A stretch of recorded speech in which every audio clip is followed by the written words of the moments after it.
俺の財宝か？欲しけりゃくれてやる。探せ！この世のすべてをそこに置いてきた。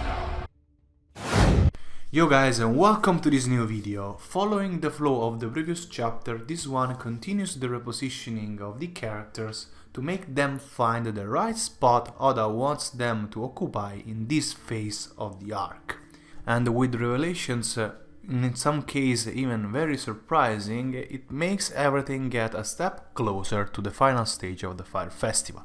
But before analyzing everything in detail, I want to say that I'm trying to publish a new video every day, so make sure to subscribe and hit the notification bell to be the first one to know when I upload something new. Alright, with that said, let's jump straight into it. So the Big Mama pirates are all still alive. But even in this expected situation, what kinda surprised me is that none of them, and not even the ship, suffer any damage. Which means that what Oda probably wanted to do with Lin's crew involving them in Wano was making Big Mom experience something alone that would have changed her attitude towards the Mugiwaras, or at least her approach towards the Wano Arc. In this way, when the crew will find her again, they will have the same fighting potential they had when they tried to enter the country, but on the other hand, their goal will probably be completely different. So overall, this can be considered a trick Oda did to change the side Big Mama was supposed to take in this battleground, that is the land of samurai, while maintaining her military power. Moreover, since it looks like Prospero and the others are going to search for a different route to enter Wano, it's very likely that this process will take most of the 9 days which are remained before the Fire Festival begins. And the location where they will enter the country could very well be the Onigashima side as well, so it's not so unlikely they will be directly involved in that final battleground.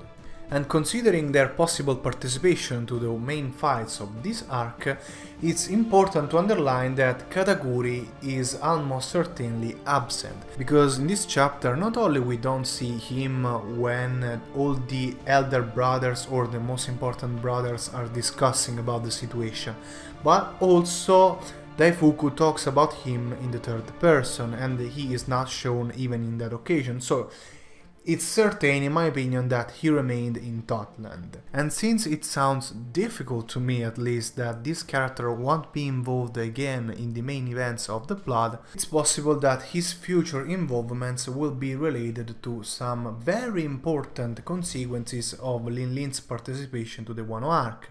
For example, it's possible she will be defeated or even die, and this would cause Katakuri to move, crossing again his path with Luffy's somewhere on the seas. For what concerns instead, you could say, the landed part of the chapter, in occasion of the last confirmation of Tenguyama's relationship with Kinemon and so with the Kotsuki clan, here we probably had the first hint about his true identity. And this is related with an element of his characterization which was never involved up to this point and that was only mentioned once at the moment of his introduction, which is the fact he is a pretty female Kokeshi doll collector. Indeed, even if he's supposed to be such a great fan of those dolls, there was not a single one of them in all the illustrations of his house we had up to this point, in chapter 911, 912 and 925, which is as weird as the absence of bladesmith tools. Another aspect, in my opinion, confirming that is not his original house, it's not the place he lived for most of his life, which could explain why, according to Brook, in the room of the castle where he saw the Poneglyph there were a lot of Kokeshi dolls. By the way, the existence of that stone in Orochi's palace is something I predicted in one of my previous theories linked in the description, even if I was wrong about Robin finding it and deciphering its content. What surprised me is the fact that there were Kokeshi dolls in that same room. This to me strongly suggests a connection between Tenguyama and the flower capital side of the Kozuki family. But since Oden was sent away from his father when he was very young, and he most likely assembled the scabbards when he was away from the capital itself, when he was in Kuri or wandering all over the country, this could mean that the Tengu masked guy could not be one of Oden's retainers, and most likely he has some sort of connection with Oden's father, Kozuki Sukiyaki. And it's interesting to notice that while we have many people confirming that Oden died, we didn't have any confirmation about his father's death. For this reason, in my opinion, between Oden and Sukiyaki, it's this second one who has the highest chance to be still alive. And if so, we cannot exclude the possibility that the very Tengu mask of Tenguyama Hitetsu is hiding the face of the former Wano Kuni shogun. In any case, what seems to be sure is a connection between Otama's master and the Poneglyphs, which increases a lot his possible importance not only in the events of the arc, but mainly in those following it. Another interesting thing we discover in this chapter is that in Wano people use a different type of transponder snail, and this acquires significance if, as it seems, the isolationist politics of Wano Kuni started immediately after the Void Century, which is suggested by the fact Otsuru affirmed the Kozuki clan ruled Wano for a very long period, and being it the clan which wrote the Poneglyphs, it sounds logic to think their rulership together with the isolationist politics started 800 years ago. If so, the fact they possess this smartphone version of the snails to me can only mean that this technology of using them to communicate was not brought in the country by outsiders, but it was already present there when the isolationist politics began, and so it is something that probably dates back to the Void Century itself. This fact could have or not important implications, but for now it's something that could be useful to keep in mind. The next curious thing about this chapter is how Chopper apparently didn't reveal to anyone of the aliens that Big Mom entered the country and that he is bringing her to Udon, which, considering the importance of the event, should be the first thing to do when something like that happens, but he didn't. And of course, trying to prevent her from acquiring her memories back is not an excuse, because this is not related with revealing to others her presence.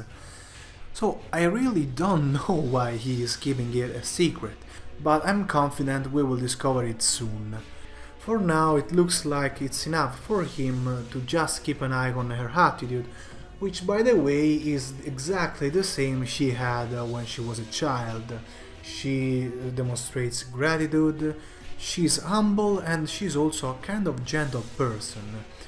And this connection between the Lin of the Lamb's house and the current one who forgot her memories is the way in which she tamed the crocodile shark. Indeed, she did exactly the same thing she did with the bear and the wolf when she was a child, trying to make animals do what she wants by forcing them. By the way, the fact that the crocodile shark could take 2 hits from an adult Big Mom, while a bear could only die for the first one when she was a kid, demonstrates that these animals are indeed really strong.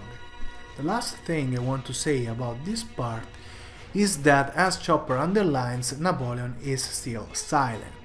Now, since everything that Oda does is always meant to have a reason, we should expect the moment when Napoleon will be active again as a very important one for the development of the plot. And this could be very soon, because as we know, Big Mom is headed towards Udon, and at the end of this chapter we saw who is also in Udon at the moment. Queen, which by the way, as I anticipated in some theories before, is indeed the head jailer of that prison. And considering how Chopper wants to free his captain, it's very likely that Big Mom will fight Queen, because you cannot break someone out of a jail without facing those who control it. In that occasion, Napoleon will certainly be involved, because he is the only homie Big Mom can exploit at the moment, and also the only weapon she has, and this could have relevant consequences for her amnesia. Also, that particular situation would allow us to discover more about Queen himself, whose chair could become another hint of his cyborg-like nature, or at least of his connection with weapon manufacturing, which explains why he was put in charge of a prison that is also a quarry. Anyway, as happened for Luffy, that will probably take a day to arrive, as we see from the map Kiku drew. Now, that map confirms the fact Wano Kuni is an archipelago, just like the country it is inspired by. And we also discovered that the mountain we see often when the flower capital is shown is called Mount Fuji, just like one of the symbols of the real world Japan.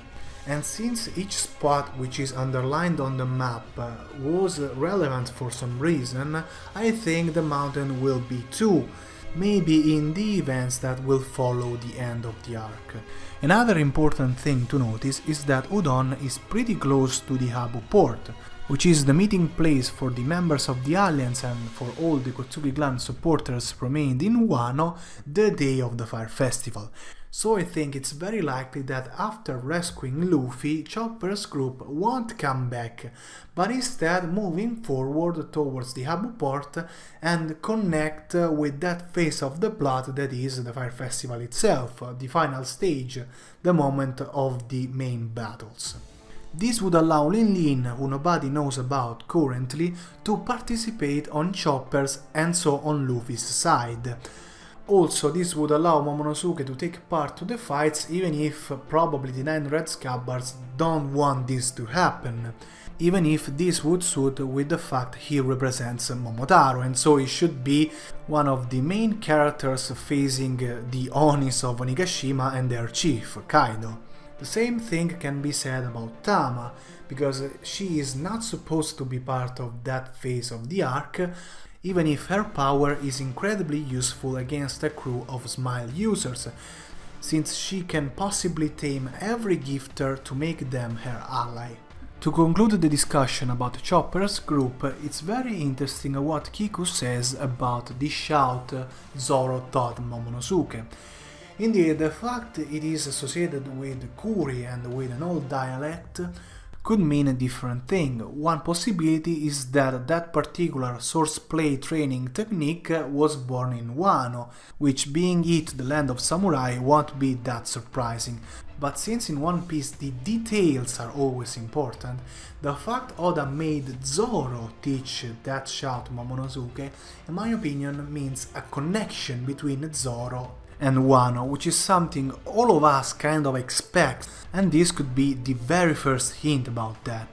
Indeed, this way of training could either come from his master Kyoshiro, so be part of the way in which he was trained back in the East Blue, or could be something he brought with him from before he met Kuhina and her dojo, something from that period of his childhood we know nothing about.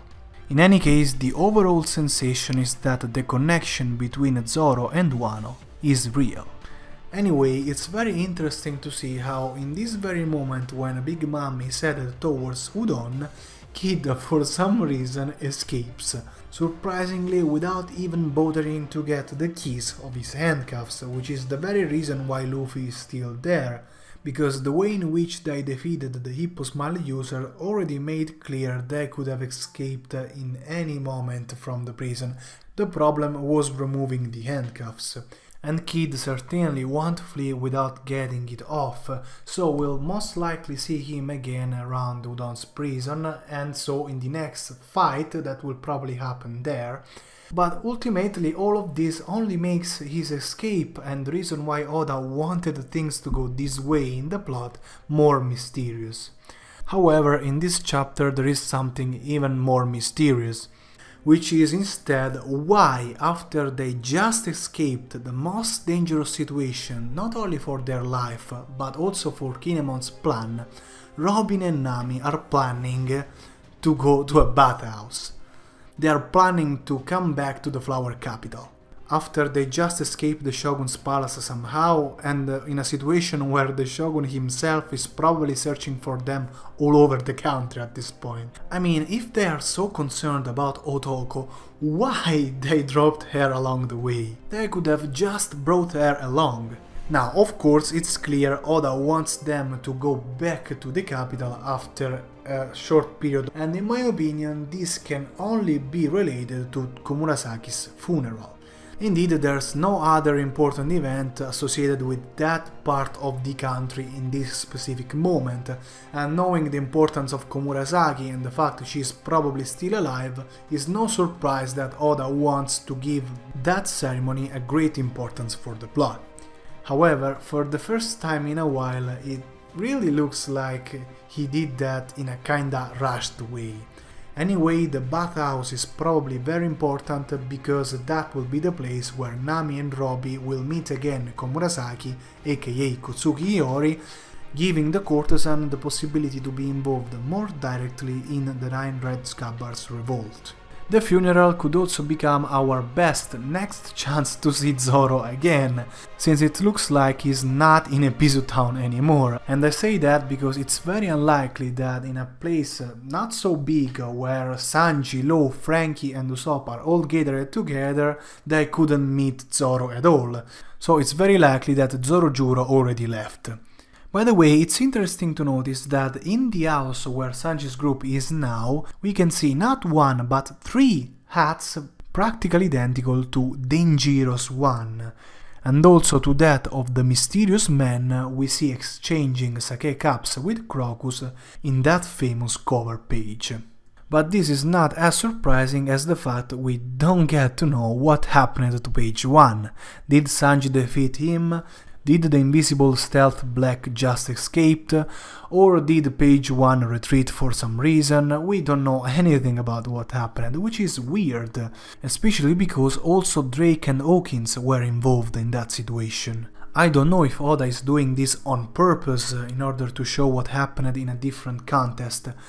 But for now, what I can say is that probably we will see Hawkins and Drake really soon, because it's difficult to think that if they were not defeated, as it seems, they left without fulfilling their orders, especially the magician. To conclude the video, let's focus a bit on the information we get about the Yakuza, in particular the previous boss, Hyo, and the current one, Kyoshiro. So the first is related to Wano's history of 20 years ago, evidently associated with the Kozuki clan, and for this reason probably one of the main protagonists of the upcoming Oden's flashback, which Oda anticipated in his letter to the latest Jump Festa, and that will probably happen very soon in the arc. For what concerns the mysterious current one, instead, it looks like the 9 Red Scabbards, or at least Kanjuro, don't know him. Which is strange, not only because of his supposed relationship with Komurasaki aka Kozuki Iori, which by the way remains a theory until it is officially confirmed, but especially because it knew very well Toki's prophecy, as if he was there in that moment. Also, we know that he is not completely trusted by Orochi's side of the country, and probably by Orochi himself, which suggests that he was originally with the shogun's opponents, and this makes him related with the Kozuki clan. So no matter how you look at it, the fact Kanjuro doesn't know him is strange. But on the other hand, this could explain why he was specifically chosen to protect Hiyori, why Toki trusts her daughter to him. What's sure is that this makes Kyoshiro's character even more interesting than what he already was, a complex character certainly with many facets and most likely with many shadows in his past. And until we wait the next chapters to show more about him, that's all for this video. Thank you very much for watching, don't forget to leave a like and make sure to subscribe. Then see you next time. Jane!